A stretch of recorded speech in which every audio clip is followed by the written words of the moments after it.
ओम श्री गणेशाय नमः।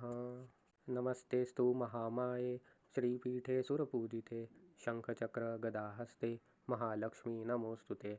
नमस्ते गरुडारूढे कोलासुरभयंकरी सर्वपापहरे देवी महालक्ष्मी नमस्तुते। सर्वज्ञे सर्ववरदे सर्वदुष्टभयंकरी सर्वदुःखहरे देवी महालक्ष्मी नमस्तुते। सिद्धिबुद्धिप्रदे देवी भुक्तिमुक्तिप्रदायिनी मंत्रमूर्ते सदा देवी महालक्ष्मी नमस्तुते। आद्यांतरहिते देवी आद्यशक्ति महेश्वरी योगजय योगसंभूते महालक्ष्मी नमस्तुते। स्थूल सूक्ष्म महारौद्रे महाशक्ति महोदरे महापाप हरे देवी महालक्ष्मी नमस्तुते।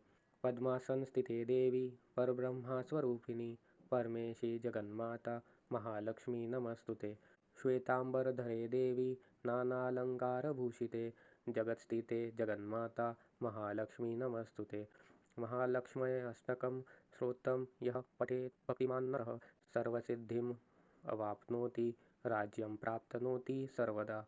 एककाले पठे नित्यं महापापविनाशनं द्विकालं यः पठे नित्यं धनधान्यं समवन्तितं। त्रिकालं यः पठे नित्यं महाशत्रुविनाशनं महालक्ष्मीर्भवेन् नित्यं प्रसन्ना वरदा शुभा।